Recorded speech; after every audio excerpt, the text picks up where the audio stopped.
by. If you guys are new to the channel, hit that subscribe button.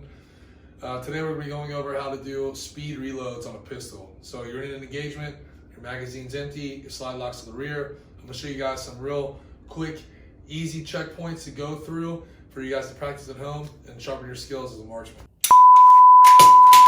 Okay, so for today's video, I'm going to be using my Glock 34 Gen 5. I'll put a link in the description below on the video I did about it if you guys are curious. But if you guys want to see something that's not covered in that video, like the mods I have and why, just go ahead and comment and we'll get another video on the 34 if you want to see it.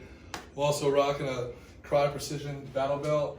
Same thing, if you guys want to see a video on it, just comment below. We'll get a battle belt class and set up as well. So today for speed reloads, we're just going to get right into it.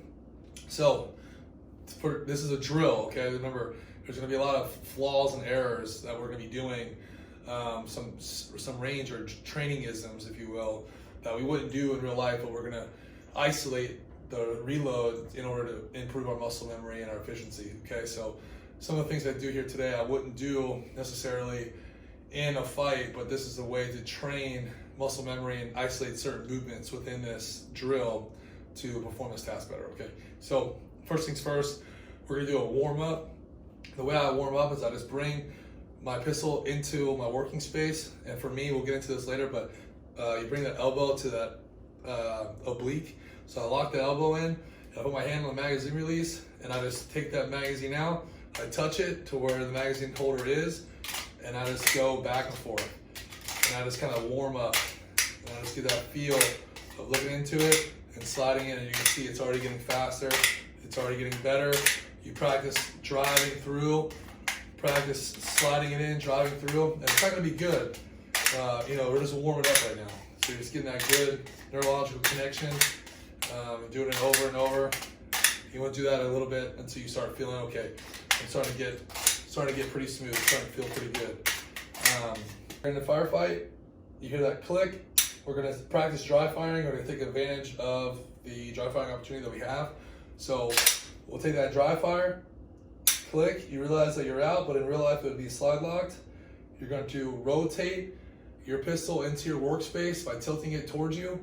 Also, you want to kind of tilt this magazine well towards you so you can visually see inside. We'll get into that.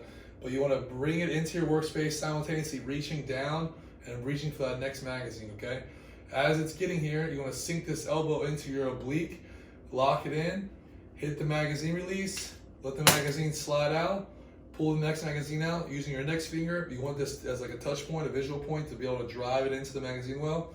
Slide it in, bounce it off, and get it back up. Slowly start from a crawl, a very slow, very controlled speed like we just did, and progressively working it faster. So I'll show you guys, I'll fast forward it through, but we'll do, you'll see my progression and speed get faster. So we're gonna go slow. Sometimes when you hit that magazine release, I might not be able to get it, but if you hit it too late, there we go. You hit it, it'll slide out. If it's canted too far toward you or canted too far upward, it'll get stuck, and you just gotta shake it out. But you wanna practice, and this is why we're doing this, you wanna practice till you hit it where you still get gravity's playing a part. And as you're turning the pistol towards you, you're already hitting that mag release, and it can slide out effortlessly. Because you don't want it to jam up, you don't want it to block, you feeding the next magazine.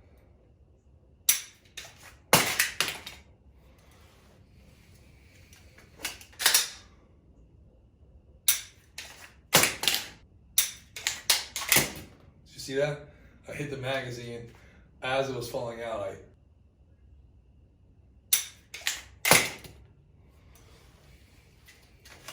And you want to push yourself to failure. You want to eventually, once you start getting a couple good ones over and over, you want to push yourself to, you realize, okay, that is too fast. I'm misgripping. I'm reaching too far. I'm missing the hole. I'm driving too hard. That you want to know what that fail point is. That way you can back off a little bit and train at that.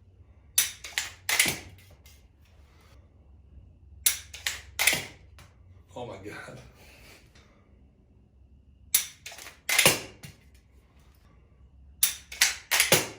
That one was pretty fast.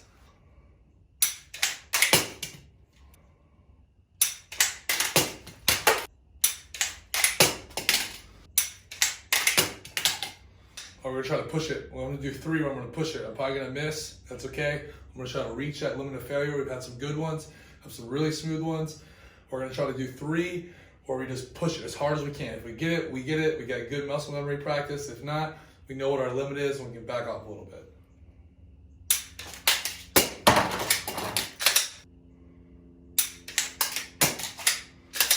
See, I'm not exactly moving faster. My brain's processing it faster than I am if I'm just doing it naturally. And just that cognitive stress, that internal pressure I'm putting on myself is making me mess up. I'm not really moving much faster than I feel like, but like I said, I'm thinking about it faster. I'm thinking go faster, go faster, go faster. That's making me mess up. Instead of relying on the thousands of times that I've done this, a muscle memory doing it like I was earlier. But we're gonna keep pushing it. We're gonna try to get fast. Let's do 3 more. Let's try to go 3 more, full gas, no brakes. Let's try it out.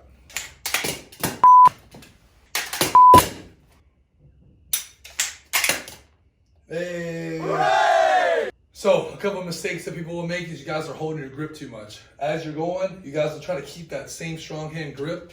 You guys will try to squeeze that, death grip it.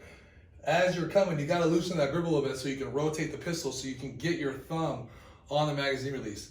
Sometimes you can get a jumbo one, get a bigger one where it's a little bit easier to hit, but that's more for like competition shooters. But you don't want too big of one or else you're gonna be hitting it every time you're running around doing dynamic stuff, which will be going to the range soon. We'll be doing some blaze ops. You guys will enjoy it. You guys will like it. But don't grip it. Don't wrench down on it. As you hit that and you hit it, you want to loosen your grip, rotate that thumb. You kind of want to give up your grip a little bit. You see how my fingers are loosening? So I can rotate my thumb in there. Like you're trying to get a dollar bill out of your hand. You want to rotate upward. So rotate upward so you can get that really fast. Depending on who you ask, other videos you guys will see cheating on the channel.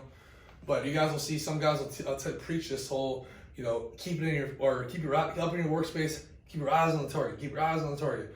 Fuck the target, you're already shooting at him. You're gonna be trying to get back into the fight. You're gonna try to be back engaged into it. You need a fresh magazine. I'm not saying look away, but you wanna make sure you transition to at least make sure you get that pistol reloaded. This is the most important part. Having your eyes on the target isn't gonna save your life. It's gonna save your life. It's going from an empty magazine to a full magazine.